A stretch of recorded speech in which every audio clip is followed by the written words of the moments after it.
வணக்கம். எட்டாம் தலைவர் பேசுகிறேன். தமிழ்நாட்டில் 23 வருஷத்துக்கு முன்னாடி தனியார்ட்ட இருந்துச்சு மதுக்கடைகள் பூராமே. அப்போ பிளாக்களை யாருமே விற்க முடியாது. ஏன்னா அவனுக்கு நட்ட வந்துருங்கிறக்கா உடனே போலீஸை கூப்பிட்டு உடனே தூக்கி கொண்டு வந்து லாடம் கட்டிடுவாங்க. ஏன்னா அவன் இவங்கிட்ட வாங்கி கொண்டு அவன் விற்றான்னா இவனுக்கு வருமானம் குறைஞ்சுங்கிறக்காக தூக்கி கொண்டு பொழந்து கட்டி ரெண்டா கள்ளச்சாரம் காய்ச்சினாலும் போலீஸுக்கு ஃபோன் பண்ணி இந்த இடத்துல கள்ளச்சாரம் காய்ச்சினா போய் பிடிச்சிட்டு வாங்க அப்படின்னு சொல்லிடுவாங்க. அப்போ கள்ளச்சாராயமும் காய்ச்ச பயப்படுவாங்க, பிளாக்ல சரக்கு விற்கவும் பயப்படுவாங்க. ஏன்னா அவன்கிட்ட நேரடியாக வந்து வாங்கணும் அப்படின்ற மாதிரி வச்சிருந்தாங்க. ஸ்ட்ரிக்டாகவும் இருந்துச்சு. அப்போ அங்கேயும் நேரம் தவறியெல்லாம் வித்துக்கக்கூடிய வாய்ப்புகள்லாம் நிறைய இருந்திருக்கு. இப்போ என்ன சொல்றாங்கன்னா 23 வருஷம் கழிச்சு கவர்மெண்ட்டை இருக்கக்கூடிய பிராந்தி கடை மதுபான விற்பனை ஆட்டோமேட்டிக்காக தனியார்ட்ட நீ விட்டுருவோம் அப்படின்னு மாதிரி தமிழக வெற்றி கழகம் கவர்மெண்ட் வந்து விஜய் கவர்மெண்ட் வந்து ஒரு முடிவுக்கு வந்து இப்போ தனியாருக்கு உண்டான வேலைகள்லாம் பார்க்குறாங்க. முதல் கட்டமாக 2500 கடை என்னமோ தனியார்ட்ட விட போகிறாங்க. மீதி இருக்கக்கூடிய 2000 கடையை பிறகு பார்த்துக்கலாம். அதாவது படிப்படியாக அதனுடைய எப்படி வெற்றி போக்கு இருக்கு அல்லது எப்படி என்னன்னு பார்த்துட்டு அதை விட்டுருவோம் அப்படிங்கிற மாதிரி இருக்காங்க. ஆரம்பத்துல இருந்தே 10 ரூபாய் வாங்காதீங்கன்னு சொல்லிக்கிட்டே இருந்தாங்க. ஆனா இவங்க வாங்குறாப்புல இல்லை. கவர்மெண்டோட முட்டுக்கே நின்றாங்க. யாரு ஊழியர் பூரா முட்டுக்கு நின்றாங்க. பல கோடி ரூபாய் சம்பாதிச்சாங்க ஊழியர் பூரா. பிராந்தி கடை ஊழியர் பூரா பல கோடி ரூபாய் சம்பாதிச்சாலும் அரசாங்கத்தோட முட்டுக்கு நின்றாங்க. என்ன காரணம்? ஏன் முட்டுக்கு நின்றாங்க அப்படின்னா, இது வரைக்கும் இருந்த ஜெயலலிதா, இது வரைக்கும் இருந்த ஸ்டாலின், இது வரைக்கும் இருந்த எடப்பாடி அவங்கெல்லாம் அவங்களை கண்டும் காணாம விட்டாங்க. ஆனா விஜய் கண்டும் காணாம விடுறாப்புலே இல்லை. எங்கேயுமே லஞ்சமே இருக்கக்கூடாது, எங்கேயுமே கூடுதல் விலையே இருக்கக்கூடாது அப்படிங்கறக்காக இறுக்கி இறுக்கி இறுக்கி இறுக்கி கடைசியில எல்லாரும் கத்துறேன், ரோட்ல உட்காந்து போராடுறேன். அரசு ஊழியர் போராடுறேன், டாஸ்மார்க் ஊழியர் போராடுறேன், அவன் போராடுறேன், இவன் போராடுறேன், எல்லா பக்கமும் போராட்டமா இப்ப வெடிக்க ஆரம்பிச்சிருக்கு. அதனால என்ன இதுல இருந்து நமக்கு தெரிய வருதுன்னா, நேரடியா யாருமே கூடுதல் பணம் வாங்காம நிர்வாகம் பாருங்க, லஞ்சம் வாங்காதீங்க அப்படிங்கிற மாதிரி அவர் இருக்கு பாக்குறாரு. ஆனா அவங்க யாரும் கேட்கிறாப்புல இல்லை. இது ஒரு விஷயமா இருந்தாலும் கூட இப்போதைக்கு 2500 கடையில அதிகமான பண வருவாய் வரும் அப்படின்னு எதிர்பார்க்கறாங்க கவர்மெண்ட். மொத்தம் 4000 கடையில 4500 கடைக்கு பக்கத்துல இருக்கு, 4500 கடை இருக்கு. ஆனா கூடுதலா வருமானம் நமக்கு வேணும் அப்படின்னு கவர்மெண்ட் நினைக்கிறாங்க. ஏன்னா 2500 ரூபா அவர் வாக்குறுதி வேற கொடுத்துருக்காரு. அவர் ஸ்டாலின் கொடுத்த 1000 ரூபா நான் 2500 ரூபா தர்றேன் மகளிருக்கு போறோம் அப்படின்னு சொல்லிட்டாரு. இதுக்கெல்லாம் பணம் நிறைய வேணும், பண வசதி நிறைய வேணும். ஏற்கனவே 13 லட்சம் கோடி 14 லட்சம் கோடி கடை ஏறிக்கிட்டே இருக்கு. 3 மாதத்துக்கு முன்னாடி கூட 40,000 கோடி ரூபாய் விஜய் வாங்கித்தான் நடத்த வேண்டிய சூழ்நிலைக்கு போயிருக்கு. இது இப்படியே போய்கிட்டு இருக்க முடியாது. இப்படி போய்கிட்டு இருந்தா நல்ல பேர் வாங்க முடியாது ஆட்சி. அதனால வருவாயை பெருக்கணும், அதாவது அரசாங்கத்துக்கு உண்டான வருமானத்தை பெருக்கணுங்கிறதுக்காக அத்தனை தனியார்ட்ட விட்டாச்சுன்னா ஒரு போட்டி ஏற்பட்டு கொள்முதல் மட்டும் அரசாங்கம் பண்ணும், விற்பனை ஊரா தனியார், அவ்வளவுதான். இப்ப இதுல என்ன சிக்கல்னா, கவர்மெண்ட்டை 12 to 10 கொடுத்து விற்பனை ஆகிட்டு இருக்கு இது வரைக்கும். அது போக தனியா இந்த ஊர்களுக்குள்ள விற்கிறவங்க அவங்க போய் வாங்குறாங்க. 200 பாட்டு வாங்குறேன், தினம் 500 பாட்டு வாங்குறேன், 1000 பாட்டு வாங்குறேன், வாங்கி வச்சுக்கிட்டு மிச்ச நேரம் பூரா விற்கிறேன். ஆக மொத்தத்துல தமிழ்நாட்டுல 24 நேரமும் எத்தனை லோடு வேணாலும் வாங்கலாம், பிராந்தி எங்கே வேணாலும் வாங்கலாம், எந்த ஊர்ல வேணாலும் வாங்கலாம். 10 to 12 கணக்கே கிடையாது. எப்போ பார்த்தாலும் பிராந்தி வாங்கலாம். எத்தனை பாட்டில் வேணும்? 150 ரூபாய்க்கு வாங்கினா 200 ரூபா, 220 ரூபா.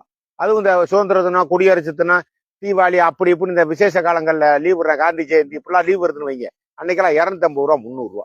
ஆக மொத்தத்துல இதுக்கு அடைக்க வேண்டிய தேவையே கிடையாது. எப்பவுமே திறந்து வைங்கப்பான்னு நான் சொல்லி, எப்பவுமே திறந்து வைக்க வேண்டியானே. இதுல எனக்கு விற்கிறது உண்மை, இதை குடிக்கிறது உண்மை. அதுல என்ன ஒளிச்சு மறைச்சு என்னத்தை பண்ண போறீங்க நீங்க? எப்போ பார்த்தா குடிச்சுக்கிட்டா பாருக்கேன். எல்லாரும் வேலைக்கெல்லாம் போறது இல்லப்பா. வாங்குறேன் குடிக்கிறேன், வாங்கி குடிச்சிட்டு பேசாம தூங்கிடுறேன், வேலையை கட் பண்ணிப்படுறேன், என்னைக்கா ஒரு நாள் வேலைக்கு போறேன். இப்படி நாடு குடிக்க அடிமையாகி போச்சு. இன்னும் இதுல இருந்து நீங்க ஒண்ணுமே மீண்டு இவங்களை எடுத்துட்டு வர முடியாது. இப்ப கவர்மெண்ட் இருந்து தனியார்ட்ட விடும்போது அன்புமணி போன்ற ஆளுக எதிர்ப்பு தெரிவிக்கிறாங்க. நாட்டுல வந்து பூர்ண மது விலக்கத்தை கொண்டு வரணும், நீங்க எப்படி அங்கே கொண்டு வரலாம், இங்கே கொண்டு வரலாம். எல்லா மாநிலத்திலையுமே, பீகாரையும் குஜராத்தையும் தவிர எல்லா மாநிலத்திலையும் பிராந்தி குடிகட்டி ஓடிக்கிட்டே இருக்கு. இந்த மாநிலத்திலே இல்ல, எல்லா மாதிரி இருக்கு. பீகார்லயும் குஜராத்தோட கள்ளச்சாரம் ஓடிக்கிட்டே இருக்கு. பீகார்லயும் குஜராத்தோட பிராந்தி பாட்டில் அங்கே வித்துக்கிட்டே இருக்கு. இங்கே இல்லாம கிடையாதுப்பா. பூர்ண மதுக்குள்ள எப்படி கொண்டு வர்றது?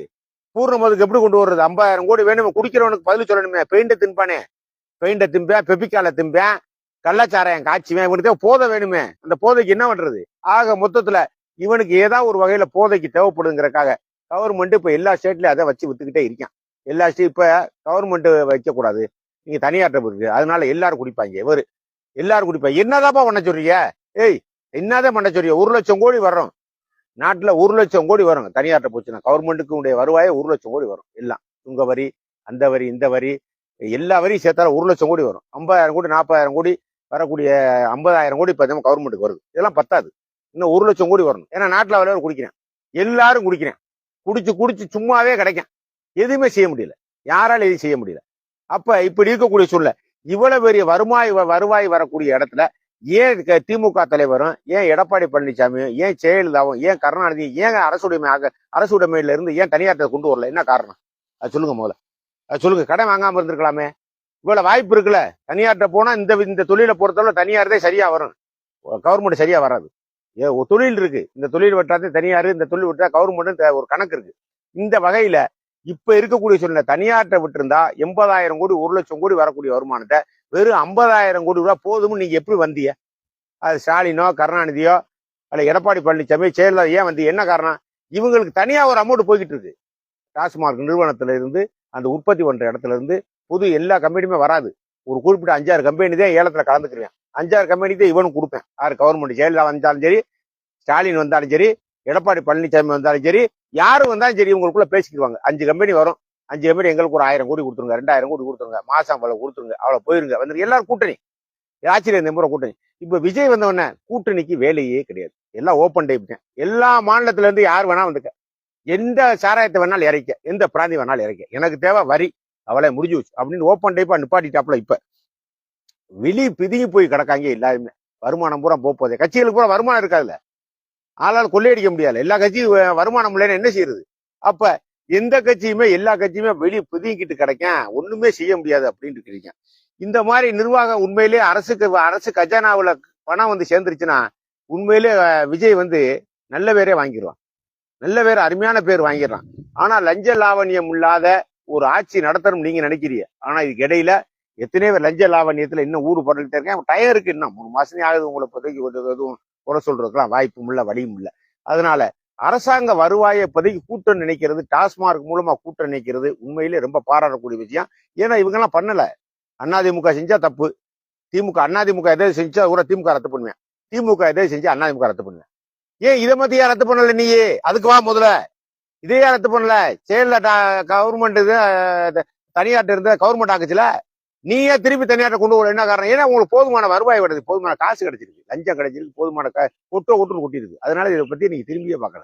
இதுல கூட்டணி அமைச்சுக்கிட்டே, ஏதாவது கூட்டணியோ அதை விட்டுறது, கூட்டணி இல்லாத அதை பிடிச்சிக்கிட்டா தொங்குறது, எல்லாத்தையும் பிடிச்சி தொங்குறது.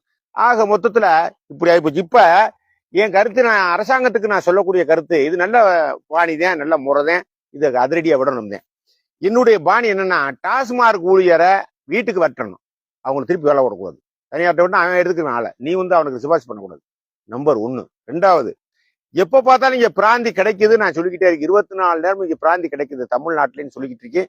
அதனால கடையை 24 மணி நேரம் கடையை ஓப்பனா உடச்சு விட்டுருங்க. வேணாம், காலைல 8 மட்டும் 12, 12 to 10, 8 இப்படிலாம் இருந்தா திருப்பி அவனா ஒரு ஆளை வச்சு வைப்பேன். பிராந்தி கடைக்காரனே ஒரு ஆளை வச்சு வைப்பேன். கடை அடைச்சு கிடக்கும், அங்கிட்டு அவன் ஒரு குடோன் வச்சிருப்பேன். பிராந்தி கடைக்காரன் பூரா அவன் ஒரு குடோன்ல வித்துக்கிட்டு இருப்பேன். அப்ப அதுல விலை கூட கொடுக்கு. 150 ரூபா சரக்கு இதே மாதிரி 200 ரூபாய்க்கு விற்பேன். என்ன காரணம்? அந்த குறிப்பிட்ட டயத்துக்கு முன்னாடி நீ வரல, வாங்கல வைக்கிறேன். போலீஸை சரி கட்டிக்கிருவேன், அதிகாரியை சரி கட்டிக்கிருவேன், எல்லா வகையிலும் சரி கட்டி அவன் திருப்பி வர மாமியா கழுத கூட போறான்டா மறுபடியும். திருப்பி கவர்மெண்டே பரவாயில்லையே அப்படின்னு எண்ணத்தை உருவாக்கிடக்கூடாது. ஏன்னா டாஸ்மார்க்ல இருந்து அந்த இடம் அந்த கை கழுவும் போது சுத்தமா 24 நேர கடையும் உருவாக்குங்க. முதல்ல எங்கேயுமே இந்த கடையை விட்டு வெளியில எந்த சாராயமே விற்காது, எந்த சரக்குமே விற்காது. மொத்த வருவாய் அப்படி அரசு கஜானாக்கு போது தனியார்ட்ட கடை திறந்த ஒரு பாட்டிலும் கூட உனக்கு உள்ள லாபம். அவ்வளவுதான், இதோட முடிச்சுக்கணும். அதனால விஜய்க்கு நான் சொல்லக்கூடிய ஒரே ஒரு அறிவுரை, பகை வந்தாலும் வந்துட்டு போகுது, போராட்டம்னா பண்ணிட்டு போறேன், என்ன வேணாலும் பண்ணிட்டு போறேன். ஆனா பிராந்தி கடையை தனியார்ட்ட விடுறது முக்கியம் இல்ல. 24 மணி நேரம் கடையை திறந்து வைங்க. அப்பதான் பிளாக் சரக்கு ஓடாது. அப்பதான் குடிகாரனுக்கு தேவையற்ற செலவுகள், கூடுதல் விலை கொடுத்து வாங்கக்கூடிய தேவை இருக்காது நான் கேட்டுக்கிறேன்.